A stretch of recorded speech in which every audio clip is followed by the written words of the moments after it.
നല്ല ക്രിസ്പി ആയിട്ടുള്ള cauliflower fry ഉണ്ടാക്കിയാലോ. അതിന് വേണ്ടിയിട്ട് ആദ്യം തന്നെ കോളിഫ്ലവർ നന്നായിട്ട് കഴുകിയിട്ട് ഇതുപോലെ ഈ വലുപ്പത്തിലുള്ള കഷ്ണങ്ങളാക്കിയിട്ട് മുറിച്ചെടുക്കുക. ഇനി ഒരു പാനിൽ വെള്ളം തിളപ്പിക്കാൻ വേണ്ടിയിട്ട് വെക്കുക. അതിൻ്റെ അകത്തേക്ക് 1 ടീസ്പൂൺ ഉപ്പും 1/2 ടീസ്പൂൺ മഞ്ഞൾപ്പൊടിയും ഇട്ട് കൊടുക്കുക. ഇനി അതിൻ്റെ അകത്തേക്ക് നമ്മൾ മുറിച്ച് വെച്ചിട്ടുള്ള കോളിഫ്ലവർ ഇട്ട് കൊടുക്കുക. കോളിഫ്ലവർ മുഴുവനും മുങ്ങി നിൽക്കാൻ പാകത്തിനുള്ള വെള്ളം വേണം തിളപ്പിച്ചെടുക്കാൻ വേണ്ടിയിട്ട്. ഇനി ഇത് മുഴുവനും ഇട്ട് കൊടുത്തതിന് ശേഷം ഒന്ന് ഇളക്കി കൊടുക്കുക. മഞ്ഞൾപ്പൊടിയും ഉപ്പെല്ലാം എല്ലാ കഷ്ണങ്ങളിലും പിടിക്കാൻ വേണ്ടിയിട്ട് ഒന്ന് ഇളക്കി കൊടുത്തതിന് ശേഷം ഒരു ഹാഫ് കുക്കായിട്ട് എടുക്കുക. ഒരു 8 മിനിറ്റ് നേരമെല്ലാം കുക്ക് ചെയ്തെടുത്താൽ മതിയാവും. അപ്പോഴത്തേക്കും ഇത് വെന്ത് വന്നിട്ടുണ്ടാവും. ഇനി ഇത് കോരിയിട്ട് വേറൊരു പാത്രത്തിലേക്ക് മാറ്റി കൊടുക്കുക. ഒട്ടും വെള്ളമൊന്നും ഇല്ലാണ്ട് തന്നെ ആദ്യം ഒരു സ്റ്റെയിനറിലേക്ക് കോരിയിട്ടതിന് ശേഷം വേറൊരു പാത്രത്തിലേക്ക് മാറ്റി കൊടുക്കാം. ഇനി ഇതിൻ്റെ അകത്തേക്ക് 1/2 കപ്പ് അളവിൽ കോൺഫ്ലോർ ചേർത്ത് കൊടുക്കാം. കോളിഫ്ലവറിൻ്റെ എല്ലാ ഭാഗത്തും ആകുന്ന വിധത്തിൽ ഇതുപോലെ ഒന്ന് വിതറി ഇട്ട് കൊടുക്കാം.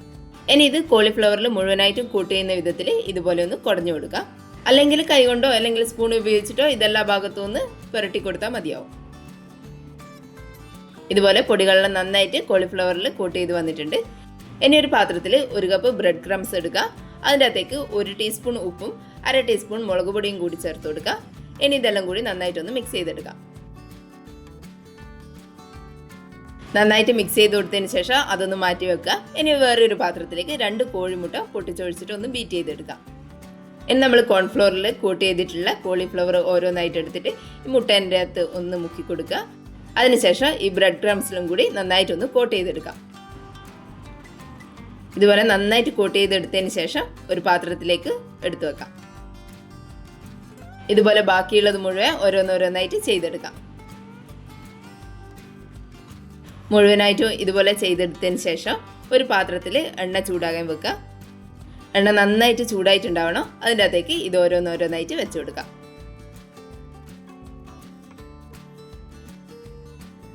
ഒരു ഭാഗം ഒന്ന് കളർ മാറി വരുന്ന സമയത്ത് ഇളക്കിയിട്ട് കൊടുക്കുക. 2 ഭാഗം നന്നായിട്ടൊന്ന് മൊരിയിച്ചെടുക്കണം. ഇടയ്ക്കിടയ്ക്ക് ഇത് തിരിച്ചു മറിച്ച് ഇട്ട് കൊടുത്തിട്ട് 2 ഭാഗം നന്നായിട്ട് ഫ്രൈ ചെയ്തെടുക്കാം. ഫ്ലെയിം മീഡിയം ടു ഹൈയിൽ വെച്ചിട്ട് തന്നെയാണ് ഇത് ചെയ്തെടുക്കുന്നത്. ഫ്ലെയിം കുറച്ച് കഴിഞ്ഞാൽ ഇത് എണ്ണ കുടിച്ചിട്ട് അത്ര ടേസ്റ്റ് ഉണ്ടാവില്ല. അതുകൊണ്ട് ഹൈ ഫ്ലെയിമിൽ തന്നെ വെച്ചിട്ട് ഇതൊന്ന് ക്രിസ്പി ആയിട്ട് വരുന്നവരെ ഇതുപോലെ ഇളക്കി കൊടുക്കുക. എല്ലാ ഭാഗവും നന്നായിട്ട് മുരിഞ്ഞു കഴിഞ്ഞാൽ കോരി മാറ്റാം. ഇത് സിമ്പിളായിട്ട് ഉണ്ടാക്കിയെടുക്കാനും പറ്റും. നല്ല ടേസ്റ്റുമാണ്. ഇതിൻ്റെ സൈഡായിട്ട് ടൊമാറ്റോ കെച്ചപ്പും കൂടി വെച്ച് കഴിഞ്ഞാൽ സൂപ്പറായിരിക്കും. എല്ലാവരും ഒന്ന് ഇതുപോലെ ഉണ്ടാക്കി നോക്കണേ. വീഡിയോ കണ്ടിട്ട് ഇഷ്ടപ്പെട്ടിട്ടുണ്ടെങ്കിൽ ഒന്ന് ലൈക്ക് ചെയ്ത് സബ്സ്ക്രൈബ് ചെയ്യണേ. താങ്ക്